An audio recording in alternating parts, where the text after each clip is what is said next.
अस्सलाम वालेकुम। उम्मीद है कि आप सब ठीक होंगे। आज हमारा लेक्चर 8 है ICT A to Z beginner series का। अगर आप मेरे यूट्यूब चैनल पर पहली बार आए हैं तो मेक श्योर आप पहली वाली जो सारी वीडियोस है वो देख लें, ताकि जो लेक्चर नंबर 8 है इसमें आप कंफ्यूज ना हो जाए। इस लेक्चर के अंदर मैं आपको सिखाऊंगा कि FVG फेयर वैल्यू गैप क्या होता है और IFG inversion fair value gap क्या होता है। ठीक है, तो इस वीडियो को आपने एंड तक लाजिम देखना है। So before I jump into the chart, मैं चार्ट के ऊपर जाने से पहले मैं आपको थोड़ा सा यहाँ पे एग्जांपल समझाना चाहता हूँ। आपकी मार्केट ट्रेंड किसी भी ट्रेंड में हो, ऊपर या नीचे, जब मार्केट किसी ट्रेंड में हो और बड़ी बड़ी कैंडल बनाती जाए तो उसके बीच में जब वो इम्बैलेंस छोड़ जाती है उसको फेयर वैल्यू गैप कहते हैं। आपने कई एक दफ़ा सुना होगा imbalance, fair value gap, FVG, नाम तो सुने ही होंगे। ये कैसे बनते हैं, क्यों बनते हैं? बेसिकली जो प्राइस एल्गोरिथम से चलती है, तो प्राइस जब उसको एक तरफ भागती है तो वो प्राइस इम्बैलेंस हो जाती है, तो उसको वो रीबैलेंस करने के लिए फेयर वैल्यू गैप के अंदर वापस आती है, जिसको as a POI, as a जो है एरिया ऑफ इंटरेस्ट हम समझ के वहाँ से बाय एंड सेल लेते हैं। ये कैसे बनता है? ये आपकी फॉर एग्जांपल ब्रिटिश ट्रेंड चल रहा है, ठीक है, और ब्रिटिश ट्रेंड के अंदर आपकी ये कैंडल है, यहाँ पे वो होती है क्लोज, ओके, क्लोज होके नेक्स्ट कैंडल बन जाती है। फिर जो थर्ड कैंडल का टॉप एरिया होता है वो वीक भी हो सकती है, वो बॉडी भी। अगर कहीं वीक ना बने तो बॉडी को हम कंसीडर करते हैं। उस वीक से पहली कैंडल और थर्ड कैंडल के बीच का जो एरिया होता है उसको हम फेयर वैल्यू गैप कहते हैं, ये वाला। ठीक है, अब इसकी इंपॉर्टेंस क्या है? इसकी इंपॉर्टेंस ये है कि जब प्राइस वापस रीटेस्ट करेगी इस एरिया को, तो हम एंटीसिपेट करेंगे कि प्राइस यहां से हमें रिएक्शन दे। ठीक है, और हमारा स्टॉप लॉस कहाँ पे होगा? फर्स्ट, सेकंड, थर्ड कैंडल है, तो ये फर्स्ट कैंडल यहाँ के ऊपर रहेगा, क्योंकि इन तीनों ने ये फेयर वैल्यू गैप बनाया। अगर आपके ऊपर भी फेयर वैल्यू गैप है, ऊपर भी फेयर वैल्यू गैप है, तो आप रैंडमली उस पर ट्रेड नहीं लेंगे। उसका एक बताया है फिर ICT ने कि आपने फर्स्ट वाले पे ही ट्रेड लेनी है, लेकिन आपकी जो मनी मैनेजमेंट है वो आपको इतना अलाउ करना चाहिए कि प्राइस जो है वहां तक भी जा सकती है। ठीक है, लेकिन उस पर डिपेंड करता है फिर आपका जो लिक्विडिटी है, जिधर आप टारगेट कर रहे हो, वो कितना लंबा है, रिस्क रिवॉर्ड आ जाता है। ठीक है, अब ये तो हो गया फेयर वैल्यू गैप। अब मैं आपको बता देता हूँ कि इन्वर्जन फेयर वैल्यू गैप क्या होता है। इन्वर्जन फेयर वैल्यू गैप कहते हैं इसी फेयर वैल्यू गैप का उल्टा हो जाना। मतलब क्या हुआ कि प्राइस ने फेयर वैल्यू गैप बनाया, ठीक है, लोगों को इंड्यूस किया कि जो है यहाँ से प्राइस जो है जब यहाँ पे टैप करेगी और फिर वो नीचे चले जाएगी। लेकिन स्मार्ट मनी ICT ट्रेडर ने क्या देखा कि ये प्राइस किसी POI पे टैप कर चुकी है। ठीक है, एवरी सेटअप जो मैंने आपको पिछली वीडियोस में बताए थे, order block, mitigation block, breaker block, fair value का बता रहा हूँ, इन्वर्जन फेयर वैल्यू का बता रहा हूँ, ये सारी चीजें only valid when is tap on some sort of POI। Okay, tap करता है तो लोग समझते हैं कि प्राइस जब इधर आएगा तो हमें यहाँ से रिएक्शन मिलेगा। ठीक है, लेकिन फिर ऐसा होता नहीं है। फिर क्या होता है, एक कैंडल खुलती है, ठीक है, इस फेयर वैल्यू गैप के ऊपर क्लोजिंग दे जाती है। सुन रहे हैं मैं क्या कह रहा हूँ? Closing, not a wick, closing. ये कैंडल जिससे स्टार्ट हुआ था फेयर वैल्यू गैप, ये कैंडल जहाँ पे एंड हुआ था फेयर वैल्यू गैप, राइट, इसके ऊपर क्लोजिंग दे जाती है, तो ये फिर area inversion fair value gap हो जाता है। ठीक है, फिर इस सिनारियो में क्या होता है, आप वेट करेंगे कि प्राइस इस एरिया में आए और हमें रिएक्शन दे। ठीक है, चले मैं अब आपको थोड़ी सी एग्जांपल दिखाता हूं। ये हमारा गोल्ड है, ठीक है, कई लोगों को याद होगा कि मैंने इस फेयर वैल्यू गैप पर ट्रेड ली थी। अब मैं आपको बताता हूं, यहां पे मल्टीपल रीजन थे फेयर वैल्यू गैप के, जो कि मैं आपको यहां पे दिखाता हूं ताकि आपको समझ आए।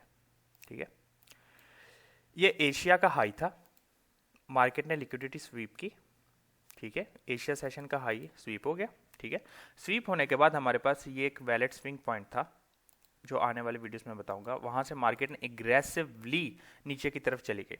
जब नीचे की तरफ ऐसे एग्रेसिवली मार्केट जाती है तो प्राइस इम्बैलेंस छोड़ जाती है पीछे, यानी ये fair value gap, first candle, second candle, third candle, यहाँ भी फेयर वैल्यू गैप है, यहाँ भी है। ये बहुत इंपॉर्टेंट पॉइंट है, नोट कर लें।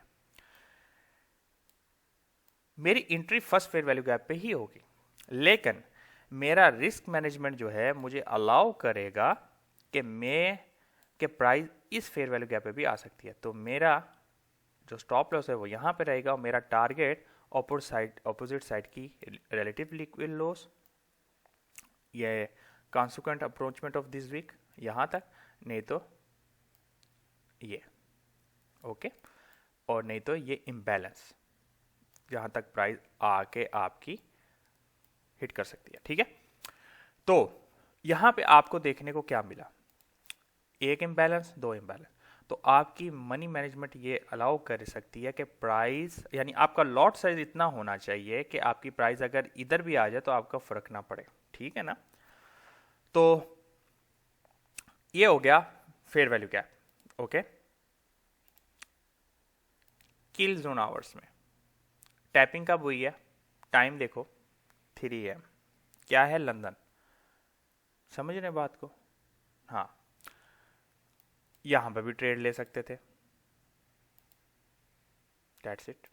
स्टॉप लॉस कहां पे था, फर्स्ट कैंडल, सेकंड, थर्ड, इसके टॉप पे। ठीक है, ये अच्छा पीओ क्यों है, इसने लिक्विडिटी ली है। किन की ली है, ये जो रिलेटिव से इतने सारे, ये इतने टाइम फ्रेम, ये कितने घंटे का, 4:35 से 5:35 तक का, जो 1-2 घंटे का जो बीच में लिक्विडिटी वो इसने ली। ठीक है, ले सकते हैं। ठीक है, अब क्या होता है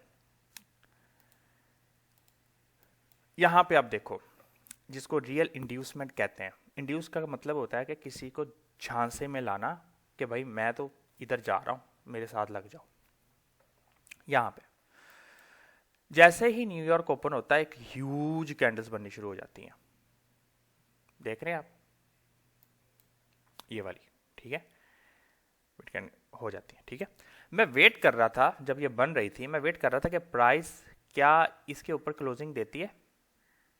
प्राइस ने नहीं दी,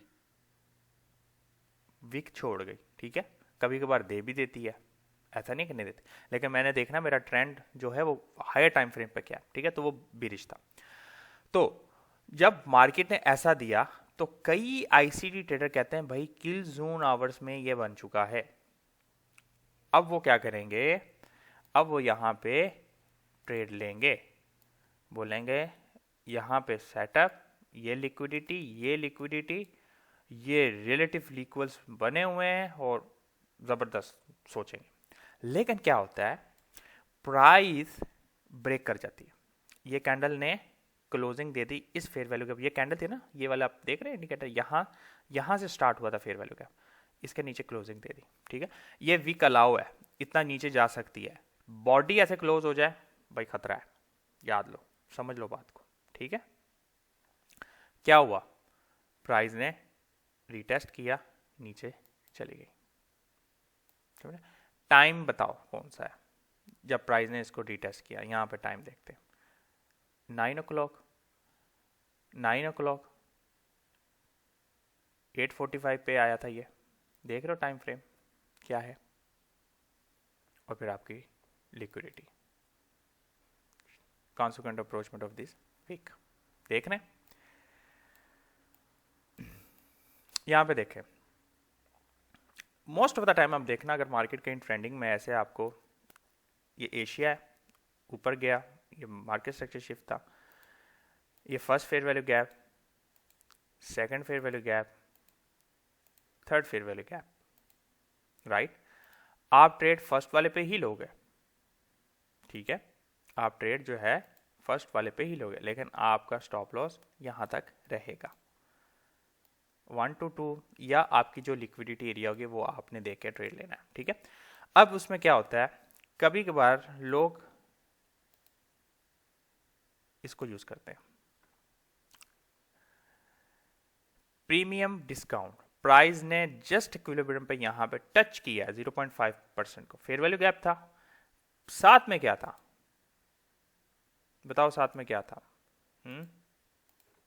कुछ दिख रहा है, दिख रहा है कि नहीं दिख रहा है? ये क्या था बताओ? मिटिगेशन ब्लॉक देख रहे हो? Touch and then go to the upside. Okay, फिर यहां पे आ गया आपका एक और, ये आपका न्यूयॉर्क सेशन था, फेयर वैल्यू गैप था। प्राइस ने टैप कब किया? टाइमिंग देखें, 1:30 PM। मैंने क्या कहा था किल जोन आवर के बारे में? न्यूयॉर्क का PM सेशन। टारगेट किधर? रिलेटिव इक्वल्स, ये देख रहे हैं आप? 4 PM पे बंद कर सकते हैं यहाँ पे, जब इधर टैप किया था इनको आपने हिट किया, ये इम्बैलेंस था, ये इम्बैलेंस था जिसको आप टारगेट कर सकते थे। ओके, उम्मीद है कि आपने इस वीडियो से कुछ सीखा। अगर आप तो चैनल पर नए हैं तो मेक श्योर आप इसे सब्सक्राइब कर लें। कोई ब्रोकर नहीं है तो उसको ज्वाइन कर लें, मैं लिंक डिस्क्रिप्शन में दे दूंगा। Zero spread, swap free, good leverage and Telegram channel को लाजम ज्वाइन करें। Until next time, be safe.